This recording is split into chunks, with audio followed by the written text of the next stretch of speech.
Duke raised his sword to end her life, until he saw the scars on her body. The forest at the edge of Ashmore lands had no name that anyone still remembered. The old villagers called it the Grey Wood, though they had not called it anything aloud for years, because naming a place is an invitation. No one who lived in the shadow of Ashmore Castle extended invitations they did not intend. It was past midnight when the Duke of Ashmore rode into it. The moon was 3/4 full, and the trees were old enough to have their own opinions about light, letting it fall where they chose and holding back the rest. His horse moved through the dark with the low, careful energy of an animal that trusts its rider but would prefer to be elsewhere. He had been riding since sundown. The report had come that afternoon from his steward, Calm, a trespasser on the eastern edge of the estate, seen twice in 4 days near the old gamekeeper's cottage that had stood empty since before Adrian Vane's father had held the title. Not a poacher, the steward had been specific about that. A figure, small, moving with intention. Another man might have sent 2 groundskeepers and thought no more of it. Adrian had saddled his own horse. He had his reasons. They were not the kind he offered to other people. He found the cottage just past the 3rd bend in the track, where the trees opened into a clearing that the moonlight was willing to fill. The door was closed.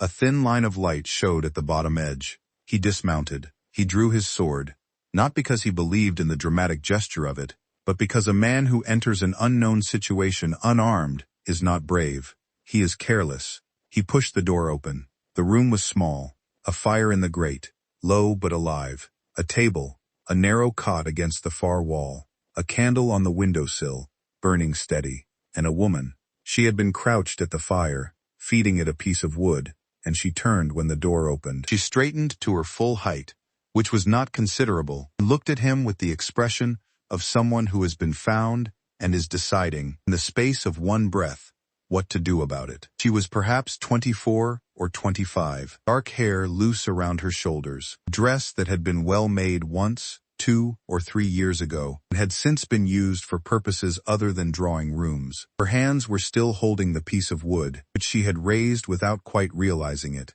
not as a weapon, but as the reflex of someone who had learned to have something between themselves and the world. Adrian raised his sword. The point of it came level with her throat. She did not step back. Pause. They looked at each other across the small room, the fire between them, throwing shadows that moved, and the candle at the window, burning without flicker. He had expected fear. Every person he had ever confronted with a blade had given him fear. In the eyes, in the posture, in the breath. It was involuntary. It was human. He was not proud of knowing what it looked like. He simply knew. This woman did not give him fear. She gave him something he had not encountered in a very long time. She gave him stillness. Not the stillness of someone who has stopped moving because they have surrendered. The stillness of someone who has been still before. Through worse than this, knows it is survivable. Her dress had slipped at the shoulder. He did not intend to look. He looked. The scar began at the base of her neck and crossed her left shoulder in a line that no accident of living had made. It was deliberate. It was old. It was one of several. He could see the edge of another at her collarbone, and the faint white trace of a third along her forearm, where her sleeve had ridden up.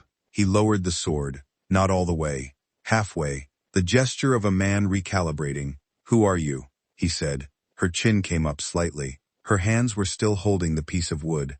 "I might ask you the same," she said, "though I expect you have the legal advantage in this conversation." He had not expected her to speak like that. Pause. "You are trespassing on Ashmore land," he said. "I am aware of that," she said. "I chose to do it, rather than sleep in the rain. That is not an answer to my question." She looked at him for a long moment. The fire moved between them. "My name is Isadora Crane," she said. "I am going to put down this piece of wood now, and I would appreciate it if you continued to point your sword somewhere other than my face." He stepped fully into the room. He did not sheathe the sword, but he held it at his side. "Isadora Crane," he said. Yes, he knew the name. He had not known he knew it until this moment, but he did. It came from 3 years back, from a letter his solicitor had sent him regarding a neighboring Spatian estate, and a legal matter, and a name mentioned in passing as a woman who had disappeared from society with the kind of thoroughness that only happens deliberately or by force. He looked at her in the firelight, at the scar on her shoulder. He thought he was beginning to understand which one it had been. Before you hear what the Duke of Ashmore decided in that cottage, take a second to subscribe and leave a like if this story is already under your skin. Drop a comment and tell us where you're watching from. We'll see you on the other side of the night. 3 years earlier, on a morning in April that had been warm enough to believe in spring, Isadora Crane had stood in the entry hall of Cranmore House in Wiltshire and tried to understand how a life could end so quietly. Her father had died in February. She had known it was coming. The illness had announced itself the previous autumn and had made good on every promise, and she had sat beside him through the long weeks of it with the practical, patient love of a daughter who understood that grief was for after. After had come in the form of a solicitor named Graves. He had delivered the will the week following the funeral, in the same study where her father had read to her as a child, and the picture it painted was different from every picture her father had drawn of it while he was living.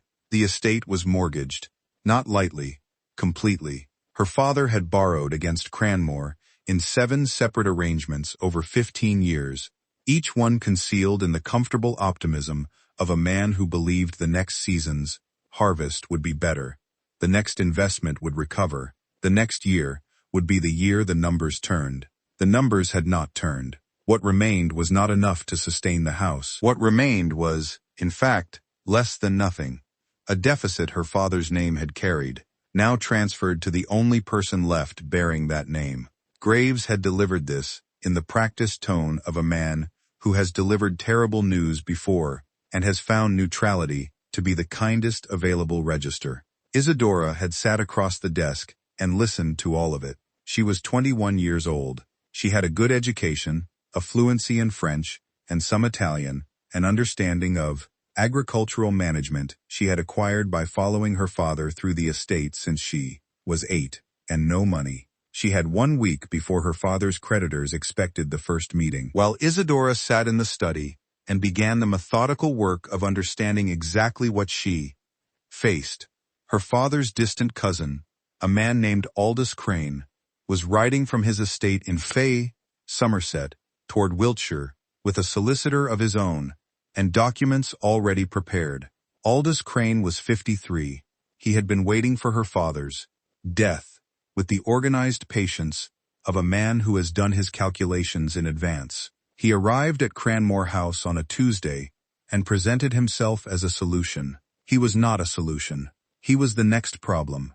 The estate can be saved, he told her, across the same desk, in the same chair where Graves had sat a week before. There is a mechanism by which the debts are managed, the house is preserved, and you remain in it. What mechanism? She asked. Marriage, he said. To me, Isadora was quiet for a moment. You are my father's cousin, she said, a distant one. There is no legal impediment.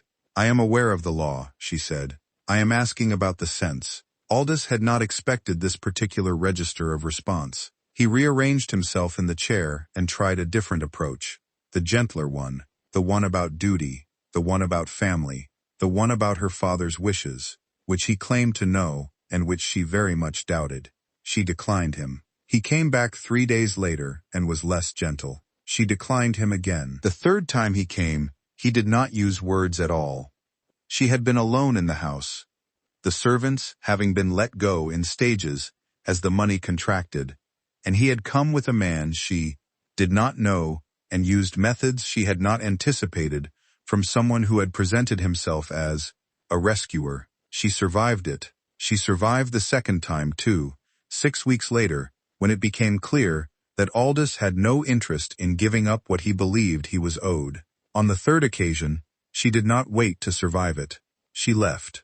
She took what she could carry in a single bag. She took her mother's silver comb and her father's leather journal and the 43 shillings she had kept back from the household accounts when she understood what was coming. She walked out of Cranmore House at 2 in the morning, while Aldous was sleeping off his evening. She did not look back at it, because looking back requires a belief that the thing behind you might have been different. She no longer had that belief. Also, Agnes Moorfield, the last remaining housemaid, woman of 52, with the moral clarity of someone who has cleaned up after people's tramis messes for long enough to know which messes were the person's, Vince's, fault, had pressed another 12 shillings into Isadora's hand at the kitchen door and said, "There is a woman in the village called Mrs. Perheel. She will not ask questions.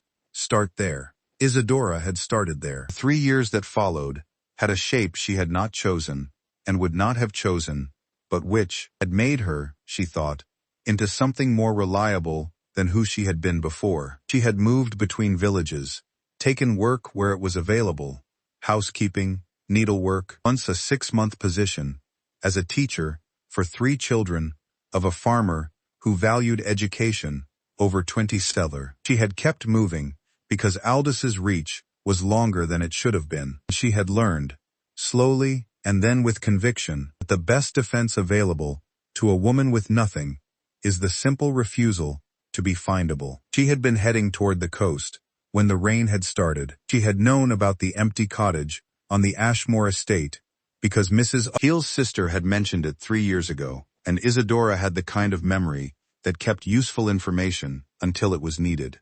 She had not anticipated the Duke. She had not anticipated the sword. She had not, in her assessment of the available risks, properly weighted the possibility of a man who lowered a weapon when he saw something he had not expected. He gave her the cottage for the night. Not graciously, the word for how he did it was directly. He said she could remain until morning, that he would send no one else until then, and that at first light he expected a full account of her situation. He said this in the tone of a man who is accustomed to his requests being treated as a matter of theory, which she found irritating and understandable in equal measure. He left. She heard him ride away into the wood. She sat by the fire for a long time after, thinking. She was not a woman who trusted easily. She had been, once, before Cranmore, before Aldous. She had been the kind of person who began from generosity and waited to be proved wrong. She was no longer that person. What she was now was someone who assessed, carefully, and moved accordingly. She assessed Adrian Vane, Duke of Ashmore. He had held a sword to her throat. He had also lowered it. The lowering mattered more than the raising, in her experience, because anyone could raise a sword. What a person did with the space between the impulse and the action was what told you who they actually were. She thought about the moment his expression had changed, how his eyes had moved to her shoulder and then back to her face, and how the quality of his attention had shifted entirely, from the calculation of a man managing a trespass to something more complex and less certain. She had not seen pity, she had seen recognition, as if he knew what the scars meant without needing it explained. She thought about that for a long time. She slept eventually, with the fire still burning and her bag positioned between herself and the door, the way she had slept for 3 years. He came at first light, as he had said. He came alone, which she had not assumed, and he brought bread and cold meat and a small pot of tea, which she had not expected at all. He set these things on the table, without ceremony, and sat down across from her and said, "Tell me about Aldous Crane." She stared at him. "You knew my name," she said. "I remembered it this morning, from a letter 3 years ago, regarding neighboring estates and a legal dispute about boundary lines. Cranmore is 20 miles from the western edge of my land. Then you know roughly what you're asking." "I know roughly," he said. "I want the full account." She looked at him across the table in the early light of the cottage. He was watching her with the same complete, undeflected attention she had noticed the night before, and she was trying to determine whether it was the attention of someone who wanted something from her, or the attention of someone who was simply, genuinely, trying to understand. She decided she was going to find out. She told him everything, not quickly. She was not a person who delivered difficult truths quickly, having found that speed tends to produce approximations rather than facts. She told him about her father's death, and the debts, and graves, and Aldous, and the 3 years since, and she told it in the flat, factual register of someone who has processed the events enough to look at them steadily. He did not interrupt once. When she finished, he was quiet for a moment, looking at the table. Aldous Crane still holds the mortgage instruments, he said. He does, through Graves's firm, who are apparently not particular about whose interests they serve. Graves is not a reputable solicitor. He has not been for some years. He looked up from the table. That can be addressed. Addressed, she repeated. By whom? By a solicitor with the reach to contest the instruments. And where would I find such a solicitor? I have one, he said, as if this were the most straightforward thing in the world. She studied him. You are offering to help a woman you met at Sword Point 12 hours ago. I am offering to address a legal situation that intersects with my property and my county, he said. You happen to be in it. She was quiet for a moment. Why? She asked. He looked at her. The early light from the window caught the side of his face. Because what was done to you was wrong, he said, and I find I have a limited tolerance for things that are wrong when I have the means to address them. Pause. She looked at the bread on the table. She looked back at him. I do not want charity, she said. I want justice. They are different things. I know they are, he said. I am offering the second one. She picked up a piece of bread, which was the most direct yes she was prepared to give at this particular moment, and he took it as what it was. There was a woman in the village of Ashmore who everyone called simply the Widow Reeve, though her given name was Catherine, and she had strong opinions about the people who had failed to use it. For 30 years. She was 67. She had been the personal maid of Adrian's mother until the Duchess died when Adrian was 14, and she had remained on the estate in Meln, the village house that the family had maintained for her as a matter of conscience, and also because Catherine Reeve was the kind of person who improves any property simply by existing near it. Adrian brought Isadora to her the following day. Catherine took one look at Isadora on her doorstep, and then one look at Adrian behind her, and said, "Come in, child," to Isadora, and, "You did something right for once," to Adrian, who accepted this in the manner of a man who has been assessed by this woman since the age of 8 and 4. Knows better than to argue. While Catherine installed Isadora in the spare room, with the directness of a woman who has never once asked permission to be competent, Adrian rode to his steward's office and sent 2 letters. The first to his solicitor in London, Thomas Brent, requesting an urgent investigation into the mortgage instruments held by Graves' firm on the Cranmore estate in Wiltshire. The second to his man in the county seat, asking for whatever was known about Aldous Crane. Also, the following morning, a third person arrived in the village of Ashmore, though she had not been summoned by Adrian. Agnes Moorfield, the housemaid who had pressed 12 shillings into Isadora's Juan's hand at the kitchen door 3 years ago, arrived on the mail coach from Bath, where she had been in service these past 2 years, with a box under her arm and a purpose in her step. She found the Widow Reeves' house with the efficiency of a woman who has always known where the sensible people are. She set the box on the kitchen table. Inside it were 7 years of Cranmore household accounts, which she had kept, and a bundle of letters in Aldous Crane's hand, which she had intercepted, and a document from Graves's office that she had taken from the study on the night Isadora left, understanding, with the quiet intelligence of a woman who had cleaned that study for a decade, that paperwork was the only weapon available to people without swords. Isadora sat across the table from Agnes, and looked at the box, and did not speak for a long time. "You kept all of this," she said finally. "I knew it would matter someday," Agnes said. "Didn't know when. I just knew." Isadora put her hand over Agnes's on the table. The widow Catherine, who had been standing in the kitchen doorway with the expression of a woman who has seen many things and is satisfied to see this particular one, turned and went to put the kettle on. Adrian arrived 2 hours later. He sat at the kitchen table with Thomas Brent's initial response already in hand. His solicitor had, with the urgency Adrian had requested, turned up the first thread of the Graves arrangement within 24 hours, and he spread the documents from Agnes's box across the table alongside his solicitor's findings.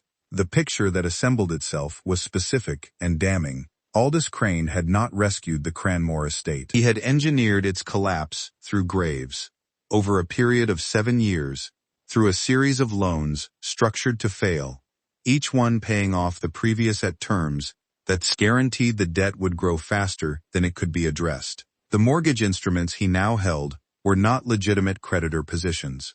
They had been manufactured. Aldous had not waited for Isadora's father to die in order to acquire a property. He had waited in order to acquire Isadora. The property was incidental. Adrian sat at the table for a long time after everyone else had spoken, and he was very still, and no one in the room made the mistake of thinking that stillness was anything other than what it was. "The letters," he said finally, "in Agnes's bundle." Agnes slid them across. He read the relevant one.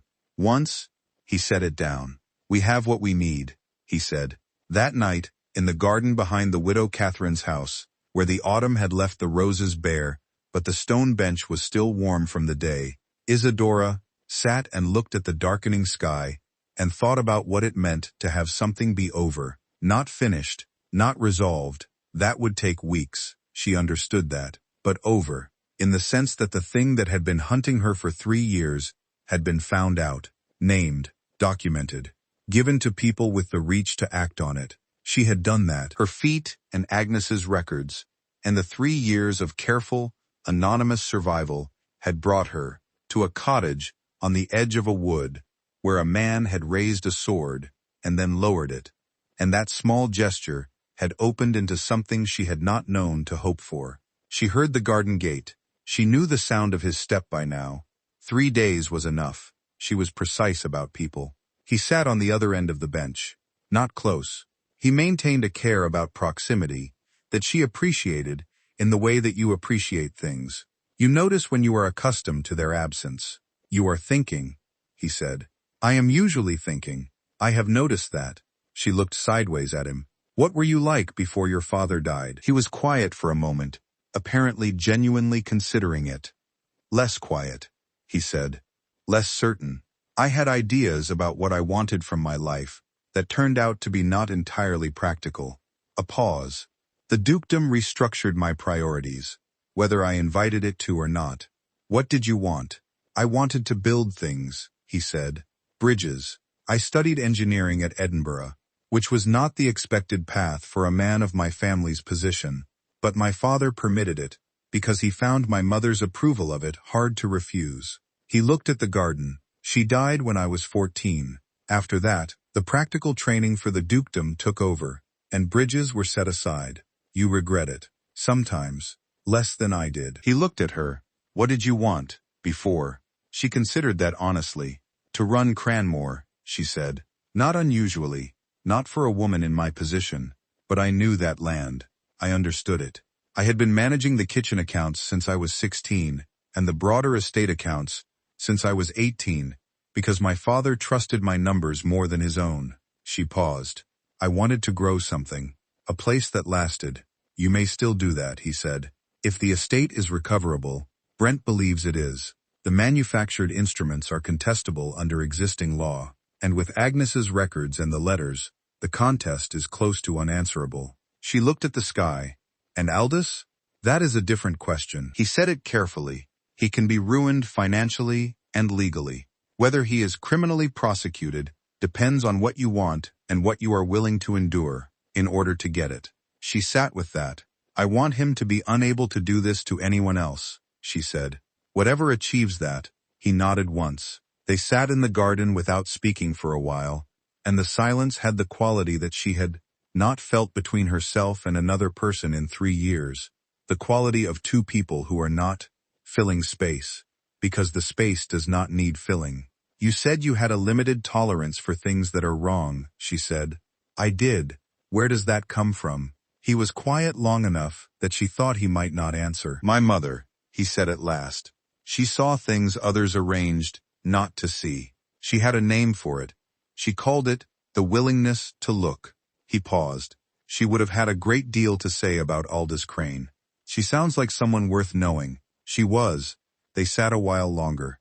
The garden had gone fully dark. Somewhere in the village, a door closed, and a dog barked once and was quiet. Isadora thought about the scar on her shoulder and the man who had seen it and changed in that moment. She thought about what it meant, the willingness to look. "Thank you," she said. He looked at her. She rarely said thank you.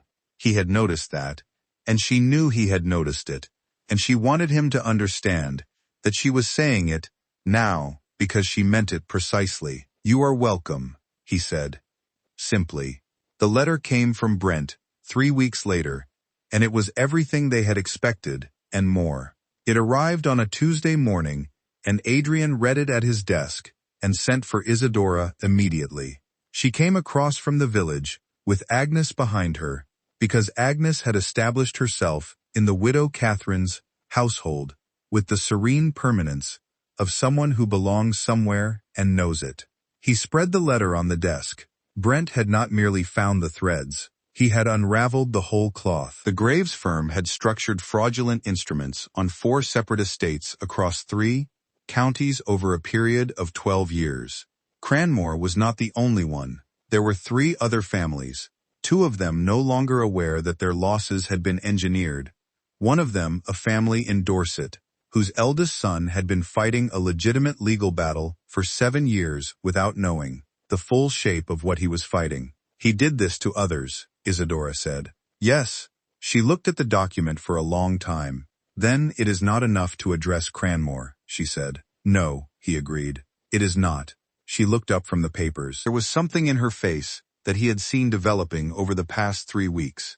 Not hardening, which was the wrong word, but focusing. The difference between someone who is surviving and someone who has decided what to do with survival. "Write to the families in Dorset," she said. "The others. Tell them what Brent has found. Tell them to send their own records. If we are going to dismantle this, we dismantle it completely." He looked at her. "That will take considerably more time and effort than addressing only your situation." "I know that," she said.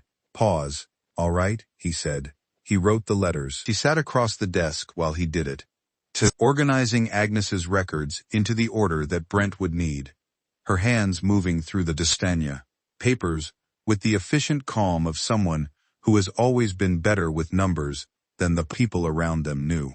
He watched her work for a moment, when she was not looking. He had been doing this more than he intended, which was something he was aware of, and had not yet decided what to do about. He had not intended any of this. He had ridden into the grey wood to address a trespass, and found instead a woman with scars on her body and stillness in her eyes, and the kind of mind that engaged with reality directly, without the intermediary of performance. He had known, fairly quickly, that this was going to cost him something. He was not yet sure what he was prepared to pay. He found out 3 days later, in the library. He had left a book on the reading table that Isadora had apparently discovered, and when he came in, she was sitting in the chair by the fire, reading it. Not a novel, a treatise on agricultural drainage, which was either a coincidence or the most pointed possible demonstration of the point she had made in the garden about wanting to understand land. She looked up when he came in. "This is wrong about chalk soil," she said, by way of greeting. "I know. The author had very strong opinions and limited field experience. You have annotated it." She turned a page to show him his own margin note, from what must have been years ago. "I have annotated most of them. It helps me think." "So do I," she said. "Annotate, I mean. My father's books are full of it." A pause, something in her face changing.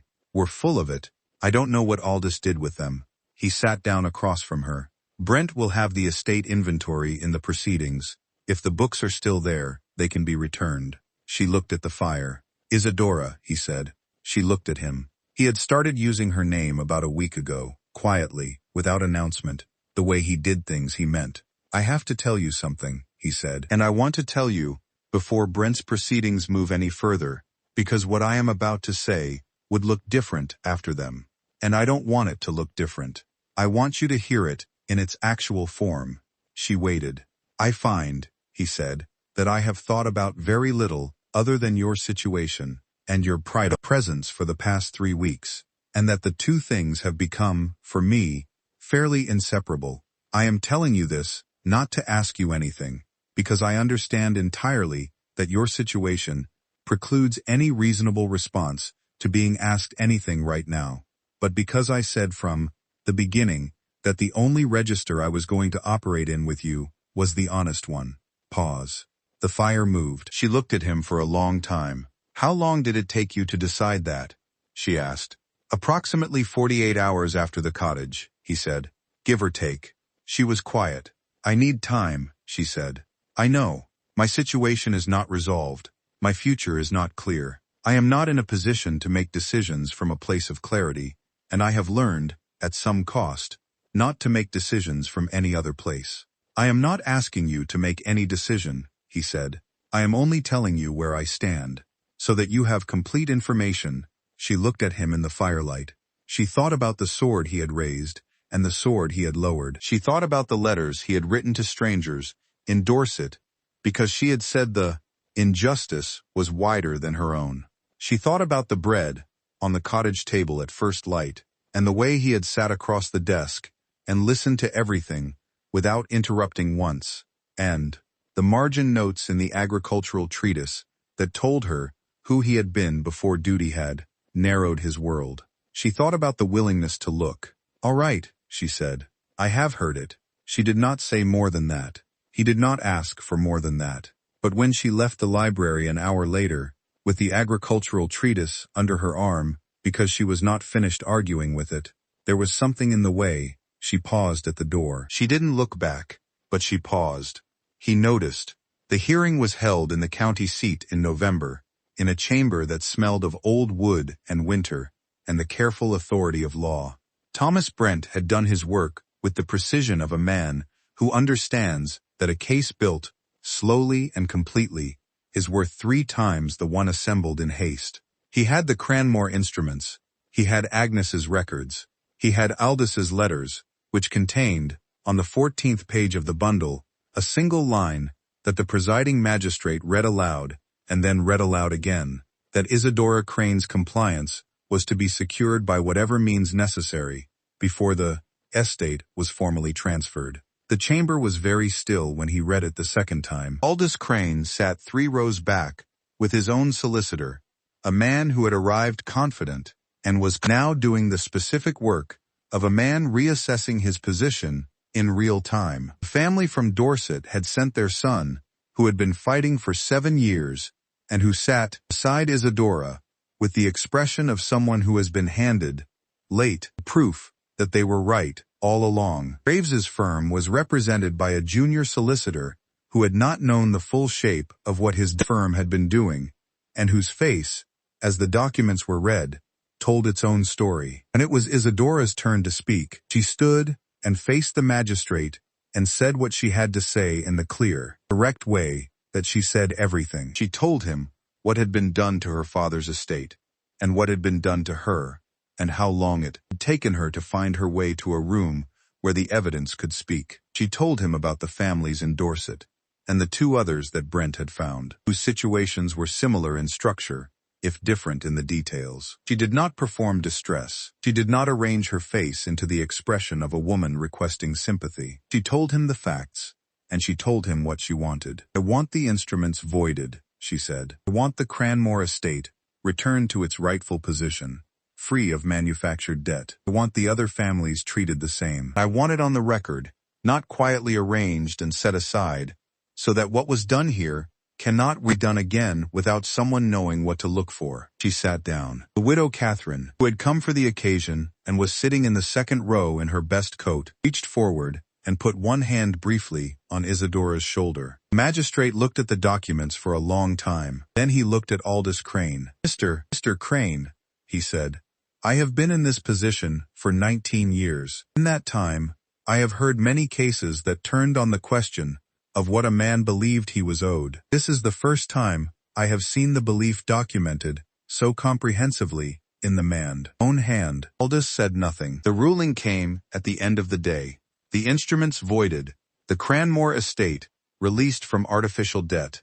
Graves's firm referred for full investigation. The families in Dorset and the 2 other counties notified, and their cases to be treated under the same findings.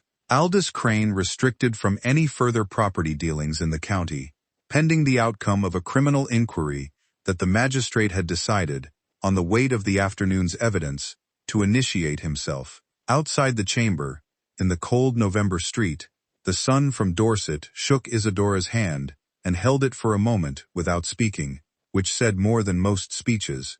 Agnes appeared at her elbow. "Well," she said. "Well," Isadora said. "Your father would have been—" Agnes started.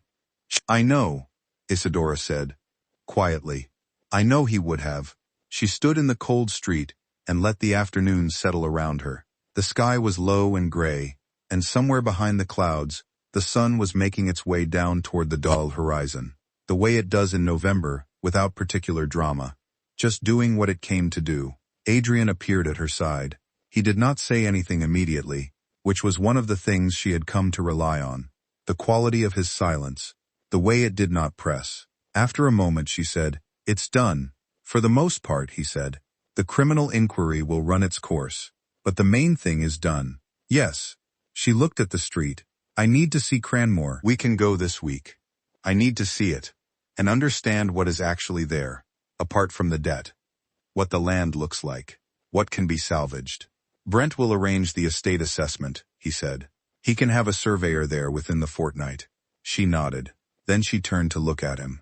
She had been thinking, over the weeks since the library, and she had been thinking with the same methodical care she brought to everything, going over the information she had, examining it, looking for where her own wants were distorting her assessment and where they were not. She had been honest with herself about both. "In the library," she said, "you told me where you stood."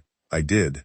I have been considering it since." He waited. "I told you I needed time, and a clear situation," she said.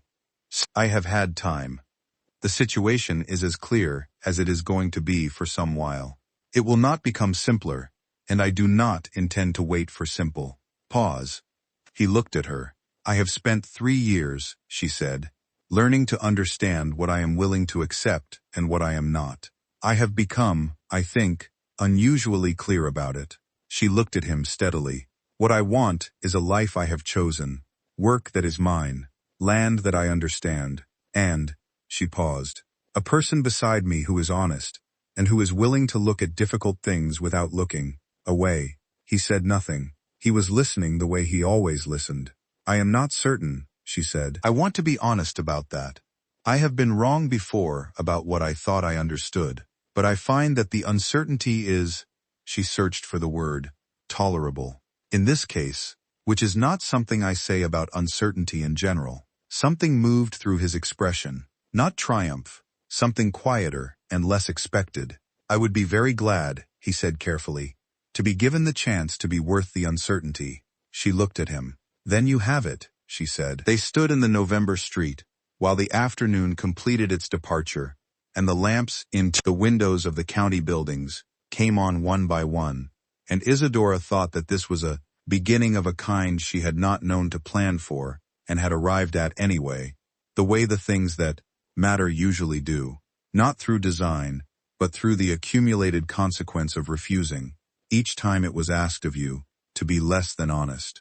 You have stayed all the way here, and that is not a small thing. Stories like Isadora's survive, because people like you carry them forward. If something in this story moved you, this is the moment. Subscribe so the next story finds you. Like this video to let us know it mattered. Share it with someone who needs to hear it. Tell us in the comments, which moment hit you hardest? Now, let's see how this ends. They married in the spring, when the ground had recovered from winter, and the estate at Ashmore was doing what it does in April, coming into its own with the particular authority of land that has been tended for a long time and knows its own rhythms. The ceremony was held in the village chapel, small and stone, and 200 years old, with the widow Catherine in the front row, and Agnes beside her, and the young man from Dorset, who had written a letter asking if he might attend, because he felt a debt of a different kind than the legal one, and who sat in the third row with his wife, and said nothing, and meant everything by it. Thomas Brent came. He had become, over the months of the proceedings, something more than a solicitor. The word for what he was might have been ally, or might simply have been a good man who had done his work well and felt the significance of the outcome. Lady Margaret Vane, Adrian's great-aunt, who had been in the north for the winter, and returned in March, and immediately taken Isadora's full measure, with the satisfaction of a woman who has long believed that her family could do better than it generally managed, sat beside Catherine Reeve, and they conversed throughout the reception in the manner of two women who have independently arrived at similar conclusions and are enjoying the discovery. Isadora wore a dress in deep blue, made by a seamstress in the village who had taken her measurements 3 times because she wanted it to be right. The left shoulder was cut in a way that did not hide the scar. Isadora had been specific about that. When she walked into the chapel, Adrian looked at her from the altar with the expression she had come to know best on his face, the one that was not performing anything, the one that simply showed what was there. The vicar read the words. She said hers clearly, without hurrying. He said his, in the same register. He said everything that he meant, steadily, looking at her, as if there were nothing else in the room worth looking at. Afterward, when the guests were gathered in the widow Catherine's garden because the day had been warm enough to permit it, Isadora stood by the garden wall and looked at the grounds of Ashmore in the April light. Cranmore was recovering. Brent's survey had found the land in better condition than expected. Her father's was agricultural practices had been sound even when the finances were not, and the soil remembered. She had been there twice already, walking the fields with the surveyor, her hands in the earth the way her father had taught her, reading the conditions with the vocabulary she had learned as a child and never lost. It would take 3 years to restore it fully. She had calculated it to the season. Agnes came to stand beside her. "Are you happy?" Agnes asked. It was not a sentimental question. Agnes asked it the way she kept records, directly, because she wanted the accurate answer. Isadora considered it honestly. "Yes," she said. "Not the simple kind. The kind that knows what it cost." Agnes nodded. That was the only kind she respected. Adrian appeared at her other side. He had been in conversation with the Dorset man and his wife, the specific conversation of people who have been through something together and are only beginning to understand the shape of it. "Lady Margaret has opinions about Cranmore," he said. "Lady Margaret has opinions about everything," Isadora said. "Her opinion about Cranmore is that the south field should be put to lavender." Isadora turned to look at him. She has never seen the south field. She has seen the survey. She has opinions about surveys. The south field is chalk and clay mixed, which means, I told her you would say that. What did she say? She said that the best land in Wiltshire has always been misunderstood by the people who owned it, and that you would figure it out. Isadora looked at him. He was trying not to smile, which was a particular expression she had catalogued. "She is probably right about the lavender," she said. He did smile then. They stood together in the April garden, while the light moved the way it does in spring, changing every few minutes, the clouds making decisions overhead, and Isadora thought about the sword, and the cottage, and the bread, at first light, and the library, and the county court, and the 43 shillings in her pocket, on the road in the dark, and she thought that the distance between that night and this afternoon was not something she could measure in miles or months. It was something she could only measure in the accumulated small facts of having refused, each time, to stop. Agnes went inside to help with the food, the way Agnes went where she was needed. The widow Catherine caught Isadora's eye from across the garden and raised her glass very slightly, which from Catherine Reeve was approximately equivalent to an ovation.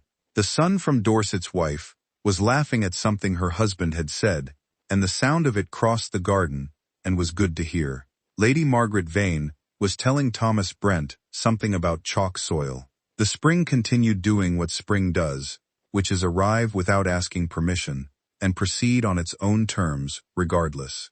4 years later, in a room above the restored garden at Cranmore, a daughter was born who they baptized named Eleanor, for no particular reason except that it was a name that meant something, and some names should be used rather than saved. Eleanor Vane grew up between 2 estates and understood both of them from the time she could walk. She had her mother's precision and her father's patience and a habit of reading margin notes in books before the books themselves, which told you almost everything you needed to know about her. When she was old enough to ask about the scar on her mother's shoulder, she asked directly, because she had been raised by people who asked directly. Isadora told her, not a short version, the full account. Eleanor sat with it for a long time afterward. Then she said, "You stayed honest the whole time, even when it didn't help you." "Especially then," Isadora said. Eleanor thought about that. "Is that why it worked out?" she asked. Isadora looked at her daughter, at the eyes that missed nothing, at the hands that were already learning to read soil the way her grandfather had done. "It is not a guarantee," she said. "Honesty is not a guarantee of anything. Some honest people are still broken by the world." "Then why?" Eleanor asked. "Because," Isadora said, "the alternative is to let the world decide who you are, and I found I was not willing to allow that." Eleanor was quiet. Then she said, in the precise way of someone who has thought the argument all the way through, "So the scars are not what you survived. They are what proved you were still yourself while you survived it." Isadora looked at her daughter for a long moment. "Yes," she said. "Exactly that." And Eleanor nodded, the way she always nodded when a thing was settled. And it was.